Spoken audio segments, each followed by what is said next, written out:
Olá pessoal, áudio sobre variação do coeficiente de correlação.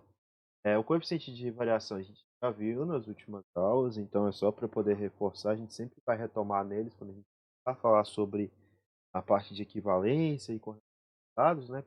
Trazem para a gente qual que é a relação que eu tenho das variáveis quanto à homogeneidade, quanto à variação que essas variáveis podem sofrer. E o coeficiente de correlação foi aquele último coeficiente que nós vimos, e que merece uma atenção muito grande quando a gente está querendo começar a investigar sobre a correlação de variáveis quais.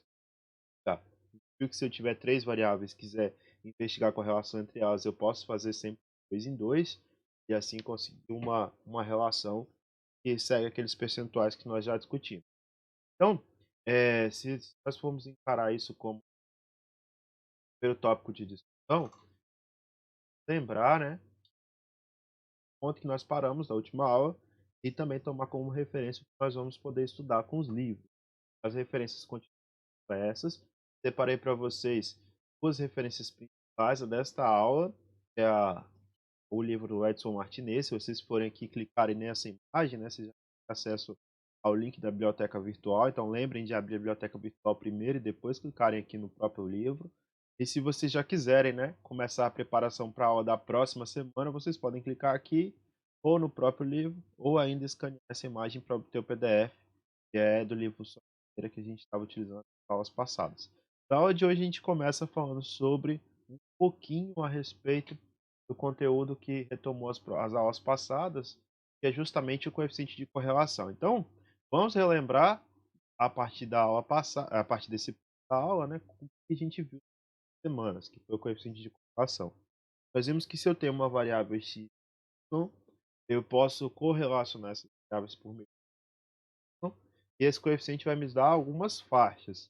A primeira faixa é a correlação pequena ou nula, que a gente viu que vai de 0 até 0,25, tanto para o lado positivo quanto para o lado negativo. Se eu estiver trabalhando com o lado positivo, a correlação positiva indica que as duas variáveis crescem no mesmo sentido, crescem ou reduzem. Se estiver com variáveis no sentido negativo, onde tanto o x quanto o y também reduzem, né, na mesma proporção, posso falar que isso também é uma correlação positiva. Então, o sinal é que eu estou no mesmo sentido das duas variáveis.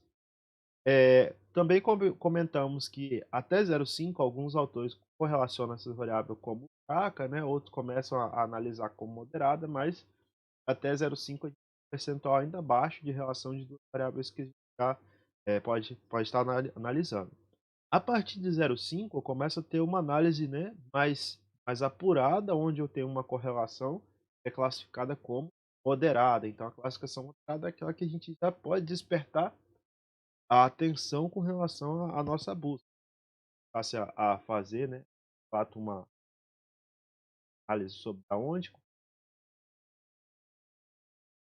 importante, a partir do zero, tanto para o lado positivo quanto para o lado negativo. Se eu consigo deixar isso aqui bem claro, né, eu consigo já verificar.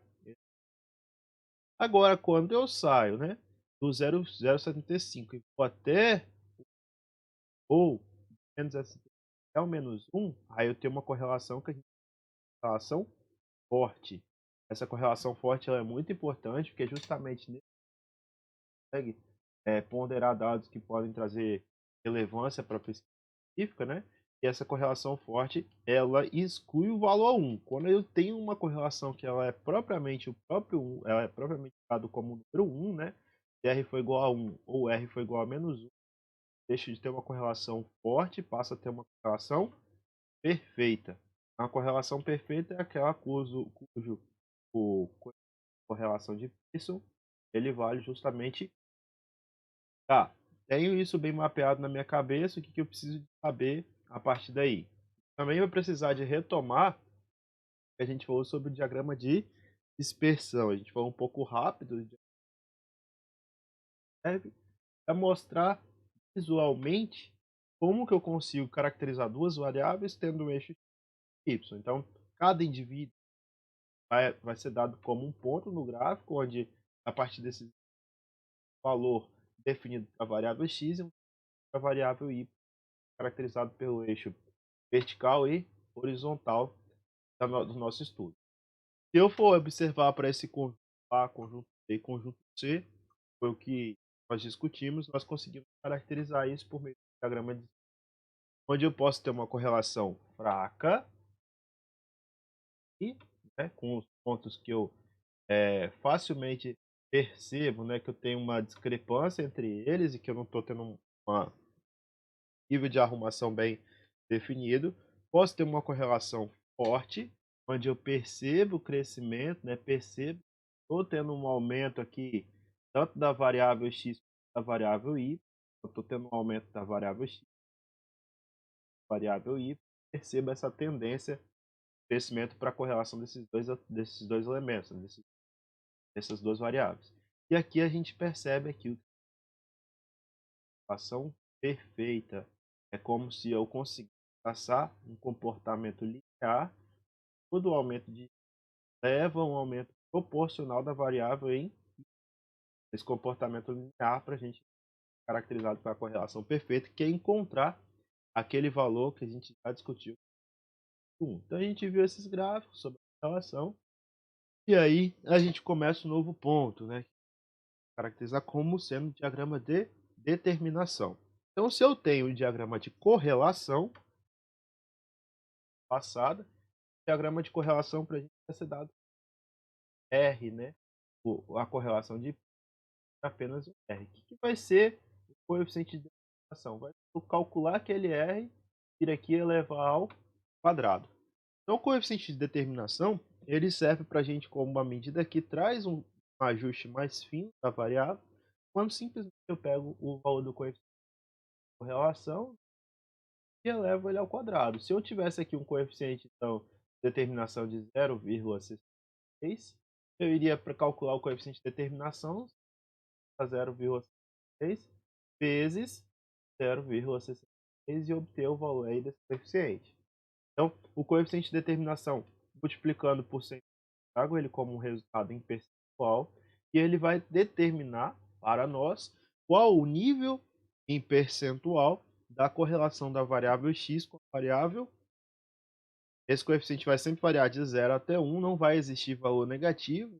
E toda vez que eu multiplicar um valor negativo por um valor negativo, vai ter um valor positivo. Consigo perceber essa diferença quando a gente está trabalhando com essas variáveis. Então, ó, coeficiente de correlação versus coeficiente de determinação. Aqui nesse eu tenho R. Então, aqui, ó, coeficiente de correlação. Aqui, uma correlação que a gente pode falar que ela é perfeita e que é R igual a 1. Aqui eu tenho uma correlação que ela é dada como forte, porque R está entre 0,65. E aqui eu tenho uma correlação que é moderada, né? Valor acima de 5 caracteriza aí como sendo correlação moderada. Eu vou analisar para o lado contrário agora, quando eu analiso esse ponto aqui, eu vou ter uma correlação que também é perfeita, né? Perfeita. Só que essa é uma perfeita negativa. Quando eu aumento a variável x, vocês percebem, ó, eu estou subindo a variável x, só que no ponto inicial aqui eu tinha um valor de 16, eu fui para um valor de 14, fui para um valor decrescendo, decrescendo.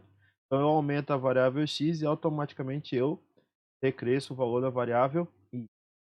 Eu olho aqui agora para essa variável aqui, eu consigo perceber uma redução também nesse sentido, só que pelo grau da correlação aqui, tem uma variável que ela é caracterizada como, uma correlação caracterizada como forte, né? Essa antecipa até 0,9999, correlação forte. E aqui, forte negativo.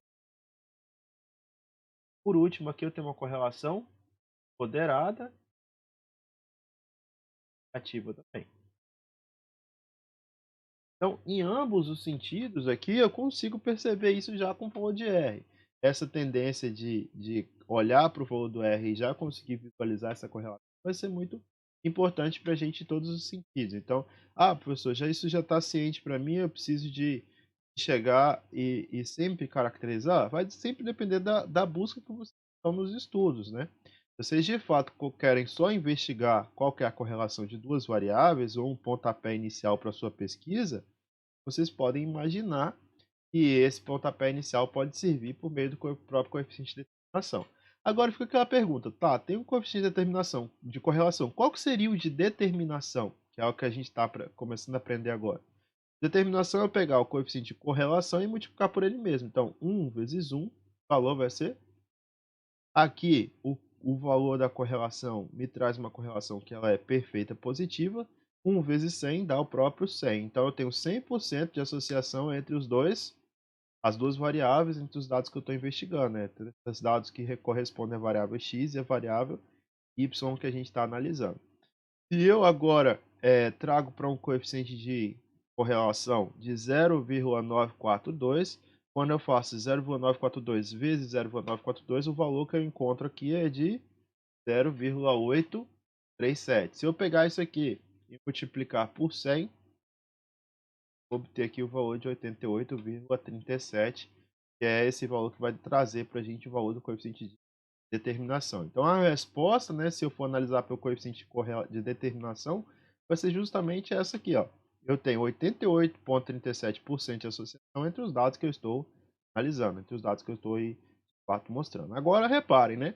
Quando eu vou para o coeficiente de correlação um pouco menor, valor menor, que isso aqui para a gente corresponde a uma correlação moderada, quando eu multiplico ele por ele mesmo, olha o que acontece. Eu caio aqui no valor de 0,40 e 4007. Se eu multiplicar isso aqui por 100, eu vou ter aqui o grau de determinação de 40,07. Então, o grau de associação que eu tenho entre essas duas variáveis que eu estou investigando, nesse caso, é de 40,07%. A gente percebe que em menos da metade dos dados, eles estão correlacionados. 40% não é um valor tão alto, por isso que a correlação aqui ela é dada como moderada, né? É um valor que eu posso considerar, mas que eu não posso esquecer que esse valor tem aí uma correlação mediana. Quando eu visualizo esse 0,63, talvez o valor fique muito bem na nossa cabeça, mas quando eu olho para o coeficiente de determinação, eu consigo de fato apurar e isso é uma correlação moderada. Existe uma correlação, mas 40% é menos da metade dos 50%, né? Que é a metade aí da sociedade de elementos. Tá. Se eu for agora para a correlação negativa, a gente vai ver o mesmo comportamento, menos 1 vezes menos 1, só que agora, ó, 1, são 100% dos dados. Eu sempre vou ter essa relação, né? Eu vou para o lado negativo, a determinação ela não está preocupada no como as variáveis vão crescer, ela está preocupada em trazer para a gente um grau de associação entre esses dois elementos.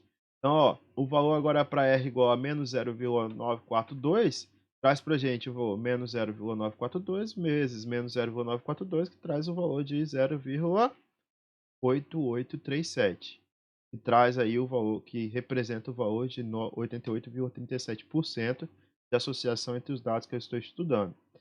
Tá, então o coeficiente de determinação, se eu tiver o mesmo valor, tanto para ele positivo quanto negativo, o resultado da determinação vai ser a mesma? É exatamente isso que a gente tem que ter sempre na nossa cabeça. E independente dos dados estão crescendo no mesmo sentido, reduzindo no mesmo sentido, crescendo enquanto um cresce, o outro decresce, ou seja, se eles sejam inversamente proporcionais ou não, eu vou ter aí um valor que vai trazer o nível de associação desses dados, não necessariamente qual é a relação de crescimento entre eles, né? Qual que é a relação que eu tenho para com esses dados. Então, isso também deve ser ajustado agora para a correlação moderada, vou encontrar os 40,1%, e aí a gente chega nessa ideia, justamente conseguir calcular isso, né? Antes de calcular, a gente consegue traçar isso por meio de diagrama de dispersão. Então, se eu tenho aqui os níveis de HDL e o IMC, eu consigo visualizar pelos dados, esses dados que a gente está olhando aqui, que apesar de eu ter relações que caracterizam uma redução, né, dos níveis de HDL com relação ao IMC, eu consigo perceber que existe uma associação. Só que isso a gente está olhando para quantos níveis, né? Está olhando para 22 variáveis. Eu tenho aqui nessa tabela 22 variáveis. Se a gente estivesse trabalhando com uma análise aí 100, 200 dados, isso poderia não ficar claro na nossa cabeça. Então, por isso que o diagrama de dispersão ele é muito importante para a gente identificar isso. Quando eu olho para cá, para esse diagrama que vocês estão agora, eu consigo perceber, né, que eu tenho uma tendência nesse sentido que quando eu estou trabalhando com a IMC, que é a variável que eu estou aqui, quanto maior for os níveis, né, da minha representação do HDL, eu vou ter uma relação direta com a posição desse MC. Só que se eu for analisar o valor do R, olha quanto que deu o valor desse R aqui. Deu 0,451. Só que você pode pensar assim, tá, professor, mas existe um ponto aqui que eu estou observando, que é esse ponto aqui no de 45, se a gente olhar lá, ó, dá justamente um grau próximo do de 20, né, para o EMC, tá aqui, ó, se eu olhar 19,9, né? Se eu for olhar esse valor aqui com relação ao próprio ponto da DL de 44, eu consigo perceber que ele está bem distante dos pontos que estão adjacentes a ele. E aí esse comportamento bem distante, ó, se você for coletar aqui, você pode perceber que é um valor que deu bem baixo em relação aos demais, né? Esse valor de 19 aqui, ele na nossa curva está sendo caracterizado como um ponto que não corresponde ao comportamento de todas as variáveis que eu estou estudando. E aí fica aquela pergunta, tá? Mas será que esse valor que eu coletei, que eu analisei aqui, né, de 19, será que esse valor não foi coletado errado? Será que a pessoa que anotou aqui não iria encontrar um 29,90? Existem algumas situações que pode existir o erro humano. E aí a gente pode fazer uma simulação com relação a isso. Por quê? Se eu vir aqui agora e excluir esse valor aqui, né? Se simplesmente eu conseguir fazer isso, excluir esse valor, o novo valor do R aí seria de quanto? Menos 0,56. Isso para a gente já seria uma correlação legal, né? Uma correlação moderada, não está tão baixa quanto a outra correlação que a gente tem, 0,51. Mas aí fica aquela pergunta: nós podemos deletar esses pontos fora da curva, poder fazer? Eu posso ir lá e manipular esses elementos e cortar um resultado?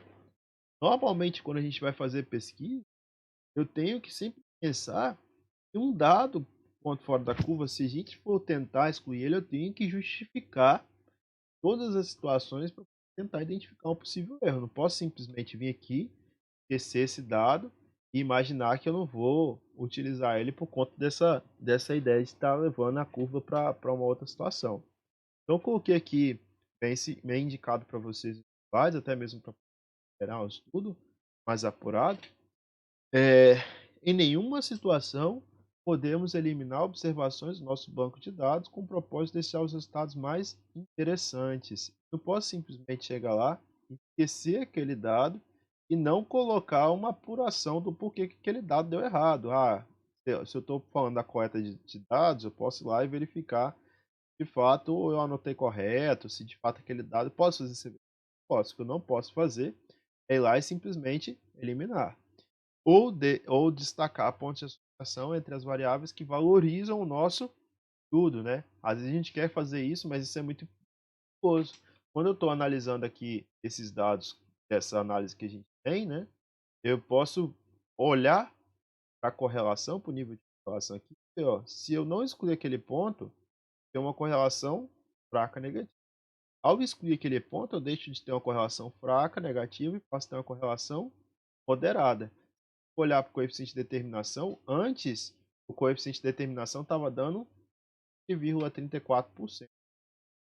E eu excluí um ponto, esse coeficiente de determinação passa a valer, né, esse agora de 43,03, um valor bem maior, né, aumenta aí de 20, mais de 20%, quase 23, alguma coisa por cento.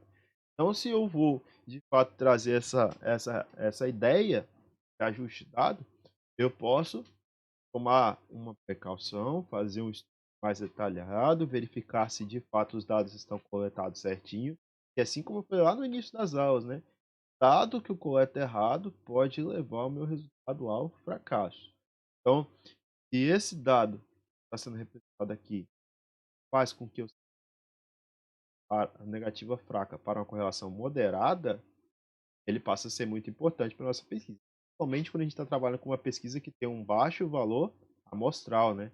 Nós formos olhar aqui, ó, nós estamos trabalhando com 22 indivíduos.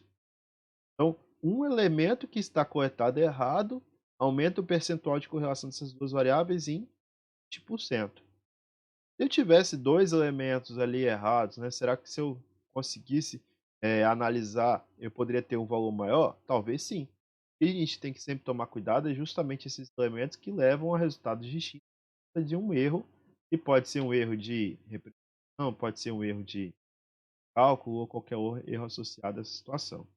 Então, ó, vamos analisar esse estudo aí. Um certo estudo buscou compreender a existência ou não da concentração de ânion de bicarbonato com pH, mantendo-se constante a concentração do CO2 a seguir, encontra-se a tabela dos dados obtidos. Então, eu tenho aqui a concentração molar, já percebe um aumento dos valores, né? Quando eu olho para a concentração, ou para o resultado do pH, eu também percebo um aumento. Então, ó, eu já sei que essas duas variáveis estão correlacionadas. Quando eu vou olhar para o coeficiente de correlação, qual que foi o valor do coeficiente de correlação? 0,99304, né? Isso para a gente é considerado o quê? Ah, se eu for olhar pelo que a gente já estudou, isso é considerado como uma correlação forte positiva, né? A correlação forte positiva, ela traz para a gente que se eu vou aumentar a concentração molar, aumentei a concentração molar, eu também vou sofrer um aumento do pH. É justamente essa ideia que a gente está. Eu reduzo a concentração molar, eu também reduzo o valor do pH. Uma correlação forte positiva. Se tivesse tirar alguma conclusão, seria essa. Ah, professor, eu quero calcular o coeficiente de determinação. Como que eu iria fazer? Seria pegar esse valor de 0,9904 e multiplicar esse valor por 0,9904 e assim obter um valor, né? E no final você ia multiplicar por 100 e ter esse valor em percentual. Seria só fazer esse produto. Se a gente olha para essa situação aí agora, ó, tem uma pesquisa médica, 5 mulheres de 45 anos foram interrogadas sobre as seguintes questões. Qual é o seu nível de LDL, colesterol no seu sangue, e quantas horas semanais você pratica exercícios físicos? Isso aí foi uma própria questão que a gente viu da última aula, né? Então, olha, eu tenho aqui o nível de atividades físicas subindo, né? Ó, a pessoa que é sedentária está aqui, ela não pratica exercício físico. E aí eu tenho aqui um aumento das atividades de horas físicas, né? Trabalhadas por essas pessoas. Então, 0, 2 horas, 3 horas, 4 horas, 6 horas. Agora, quando eu vou coletar e analisar o nível do LDL, né, do colesterol, eu vou de fato perceber uma redução. Então, eu tive um aumento das atividades, né? Aumentei, e aqui eu tive uma redução. Quando eu tenho um aumento e de uma redução para uma variável, eu tenho uma correlação, já viu? Ação que vai ser dada como negativa, né? Se eu estou trabalhando com a correlação negativa, a gente vai estar trabalhando com essa representação aí do próprio comportamento, que é justamente isso que a gente visualiza aqui nesse diagrama de dispersão. Ó. Eu tenho aqui uns valores do LDL, se a gente for traçar aqui para o próprio eixo Y, ó, os respectivos valores do LDL, cada aqui no eixo. Só que quando eu visualizo os níveis de atividades físicas, eu percebo que eles estão aumentando. Então, eu aumento o nível de atividade física e reduzo o valor associado ao LDL, né? Tá? Então, caindo com o passar das nossas variáveis aqui, a gente percebe que esses caindo. Ó, tá com valor alto, foi reduzindo. Aqui embaixo tem algumas palavrinhas, né? O coeficiente de Pearson vocês já conhecem, é o próprio valor do R, 0,9897. Então, o R para a gente aqui vai ser justamente esse valor que vocês estão visualizando aí, 9897. Quando eu multiplico e faço o coeficiente de determinação, eu estou fazendo quem? R ao quadrado. Então, R ao quadrado já deu o quê? 97,96%. Então, eu tenho uma correlação negativa, que é o valor do meu R, faltou menos. E eu sei que esses dados estão relacionados em 97,9% dos pontos que foram analisados. Existe aqui uma reta de regressão, que a gente vai ver hoje também, mas antes de ver reta de regressão, vamos voltar ao tópico que a gente na última aula, né, que vai ser importante e acho bom todos já deixarem bem fresco e na memória que a gente vai utilizar com o passar do tempo, que é o coeficiente de variação. Então a gente viu o coeficiente de correlação, a gente viu o coeficiente de determinação e a gente tem também o coeficiente de variação. Esses três coeficientes eles andam juntos. Por que eles andam sempre juntos?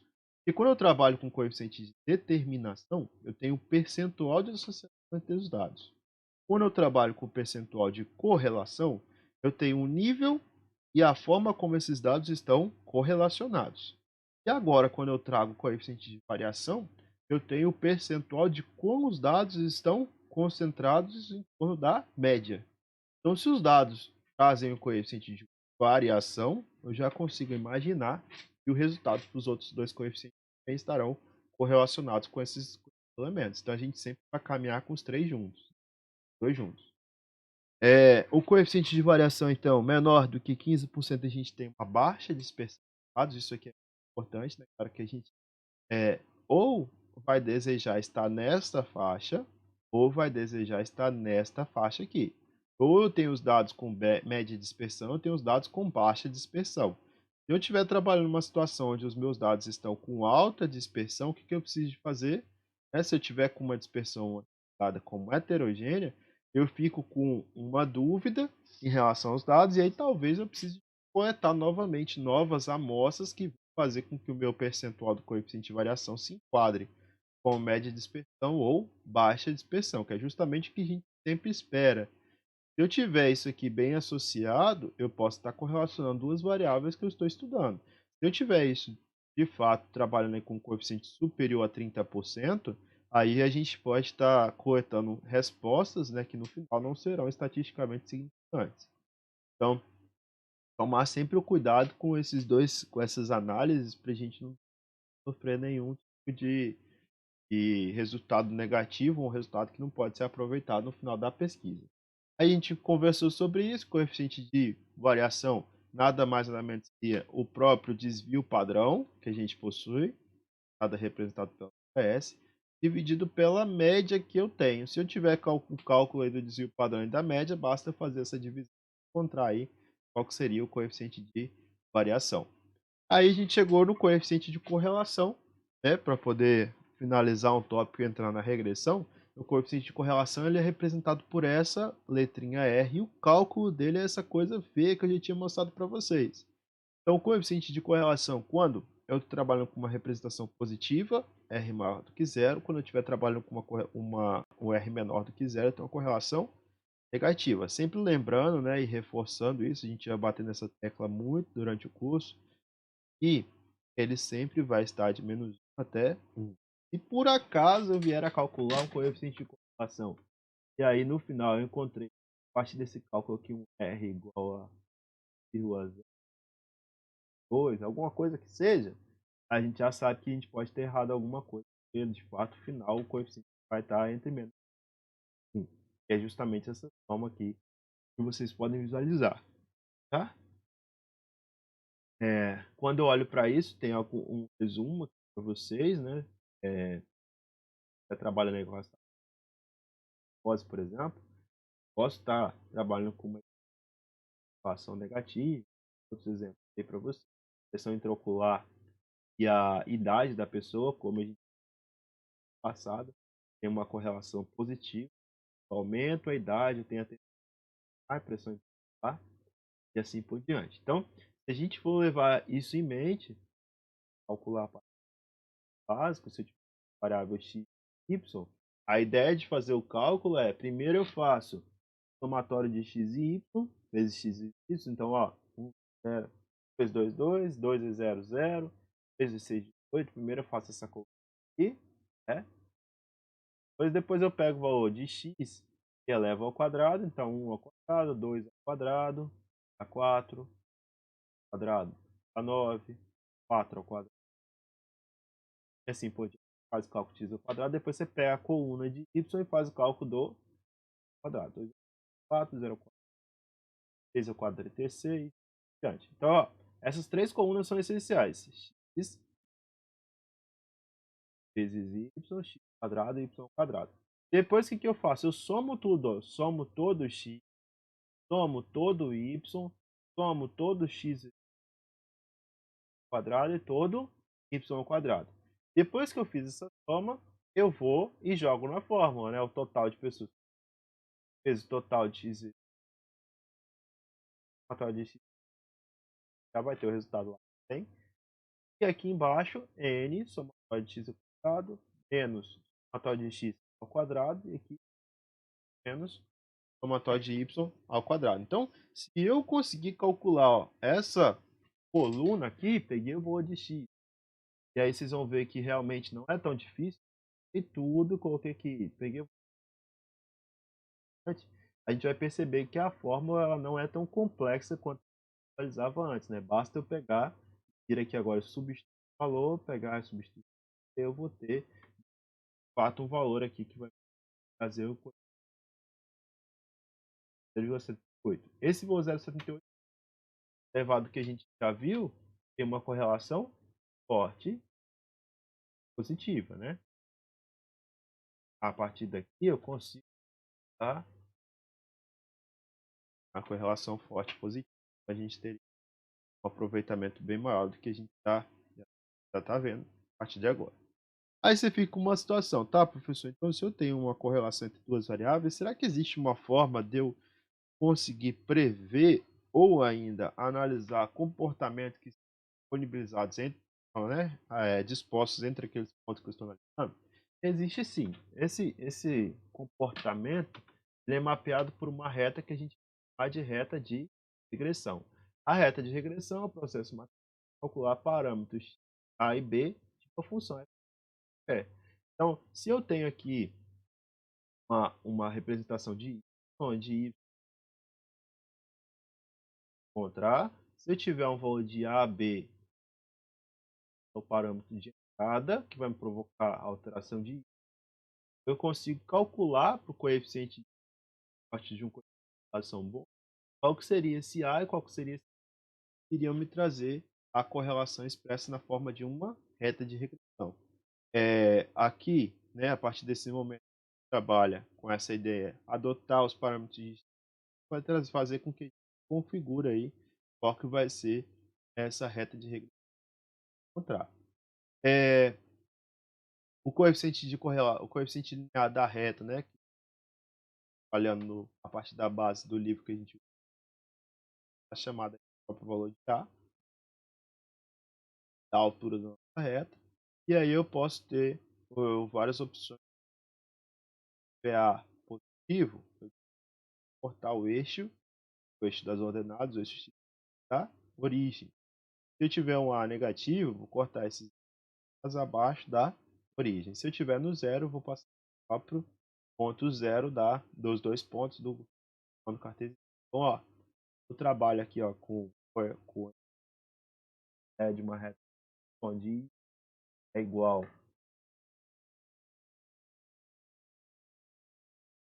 a 3 mais 2, justamente no 3, né? Ele teria que estar no menos 3, ó, aqui no ponto. Tá? Esse passando aqui próprio menos 3. Então, o eixo que eu vou cortar no meu vou cortar sozinho já a própria equação de expressão. E eu tenho também a representação do ponto B, né? Eu também consigo dizer se a reta é acidente, se a reta é acidente ou se ela está paralela aos eixos da abscissa.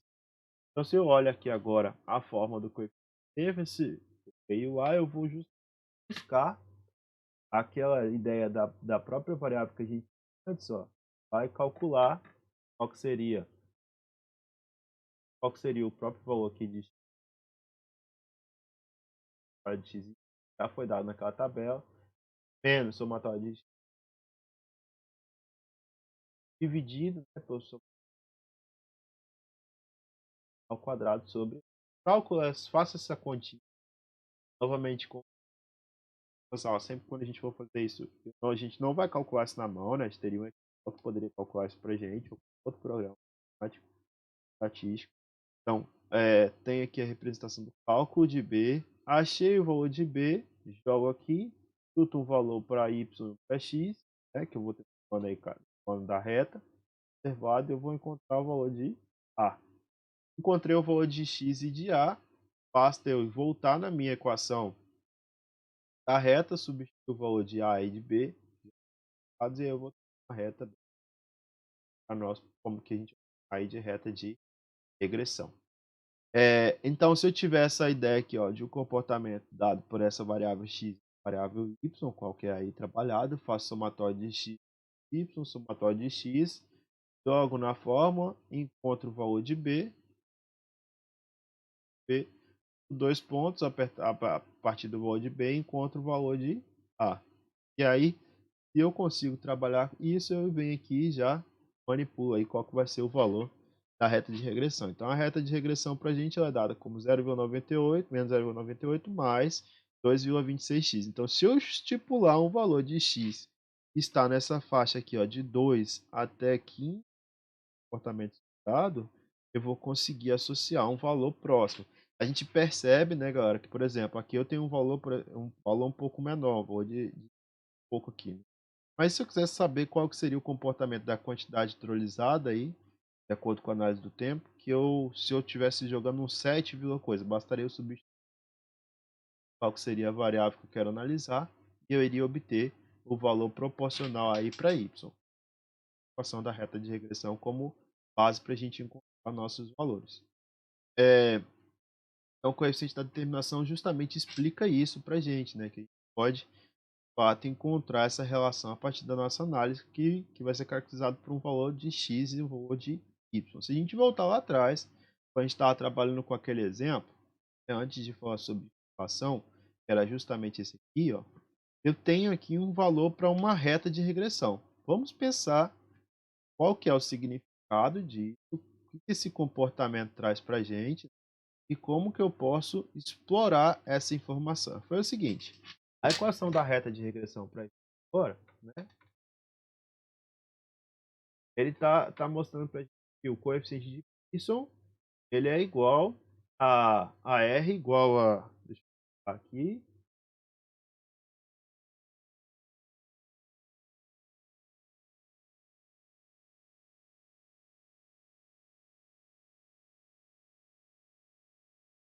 pega explorado, mapa quadrículo.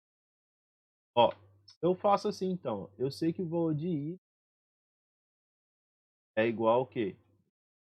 Vai dar igual aí, vírgula, mais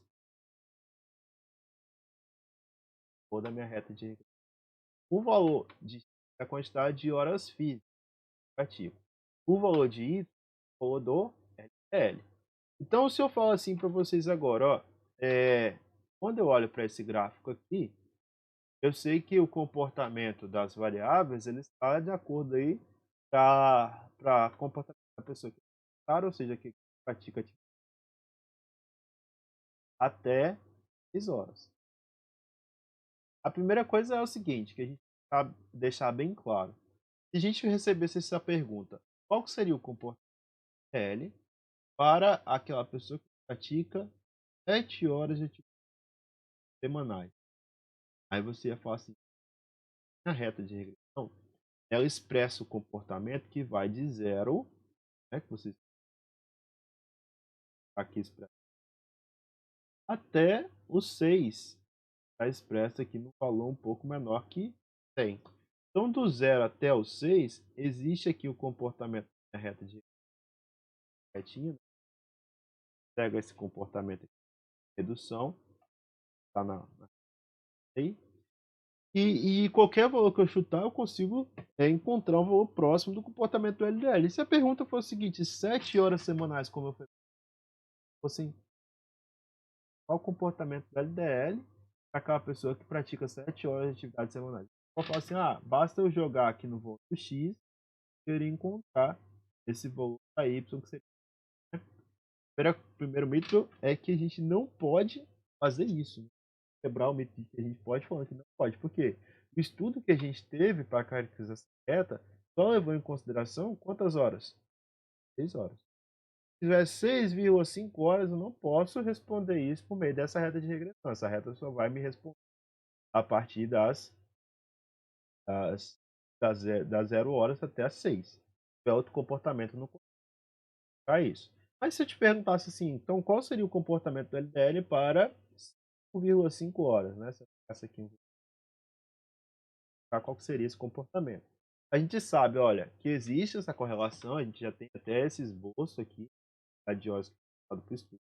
Então, ó, de 4 é 115 e 6 horas é 90. Fica esperado que um valor para 5 horas e meia esteja entre 115 e 90, né? A gente tem essa esperança de encontrar um valor próximo dessa faixa. Posso encontrar um valor menor, um valor maior? Pode. É possível porque a gente está trabalhando com um valor estimado por correlação. Não sei nem sempre vai ser exato, né? Vou colocar a calculadora aqui do lado. Então, o que eu vou fazer? Vou pegar essa análise aí e vou buscar encontrar esse comportamento. A primeira coisa que a gente vai ter em mente é que eu busco investigar, né, qual que é o comportamento desse azul, qual que é o comportamento para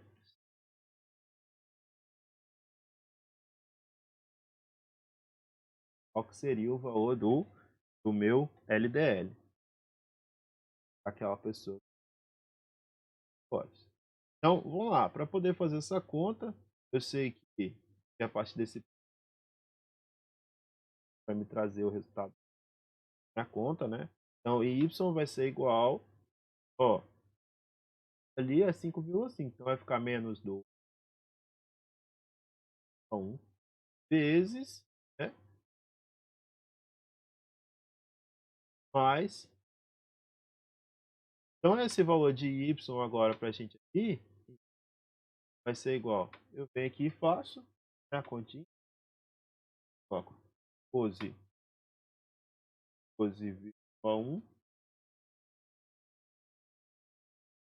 vezes 5, eu vou ter 12,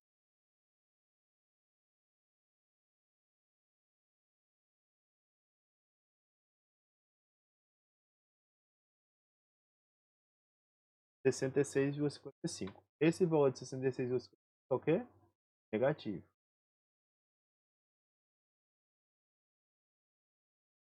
Né? Mas, não, ó,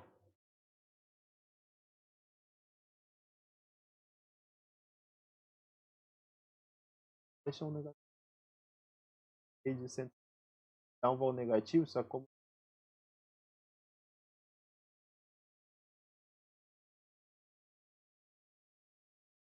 93,45. Negativo isso vai ser igual a 45. Reparem, olha, o comportamento de 4 horas me deu L. O comportamento de 6 horas me deu 90. O comportamento de 5 horas e meia, ou seja, valor bem próximo de 6, né, deu um valor aí de 93,45. Valor bom para a gente analisar, um valor que pode ser assim, bem visto, mas que para a gente aí tomar sempre certo cuidado, né? É totalmente aí, valor assertivo, mas tá como prévio, né? Como valor de análise. Se eu quisesse falar assim, ó, eu não quero saber de 5, quero saber um valor menor, 2,5, 3,5, vamos pegar o 2,5 aqui. Primeiro eu teria que lembrar da reta, a reta é igual a 12 a 1 negativo, mais 9.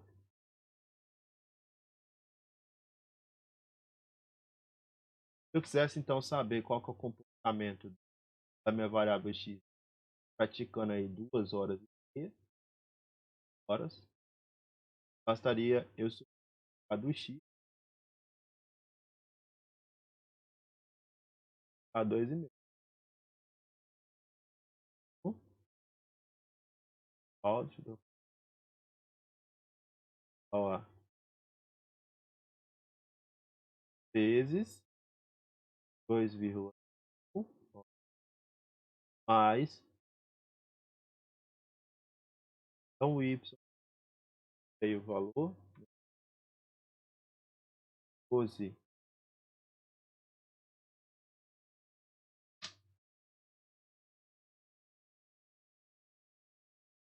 é, ó, aqui o negativo mais tá isso aqui, aumento eu obtenho 130,5. Então aqui, para esse resultado de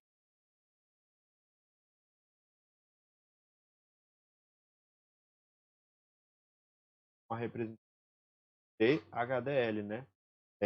Reparem, com o comportamento então das horas, bem analisado aí, com 5 horas eu tive um comportamento de 93,45 HDL e com 2 horas e meia eu tive um comportamento de 100,5. Então isso se torna muito útil, né, galera, quando a gente está fazendo essa situação, porque a gente consegue analisar qual que vai ser o resultado a partir de uma coleta de dados bem apurada. E esse tipo de comportamento leva a gente a vários estudos que a gente vai obter esse parâmetro. Então, a reta de regressão, por mais complicadinho que seja o cálculo, né, por mais que a gente acabe às vezes se assustando na hora de olhar para essas formazinhas de reta, elas servem para a gente como uma forma de caracterizar qual que seria o comportamento daquele cliente. Imagina, se eu tenho uma reta que, por exemplo, tem uma correlação grande aqui, ó, R igual a menos 0, eu consigo expressar isso na forma de uma função, onde eu preciso trocar os dados para encontrar o resultado, é muito fácil de ser analisado, né? Então é bom a gente levar sempre isso em consideração para a gente tomar cuidado na hora de calcular e obter um resultado que seja. Beleza? Foi isso. Eu espero que a partir daqui, tá? Esse coeficiente de fato serve para a gente chegar em resultados que sejam pertinentes. Valeu, galera. Até a próxima.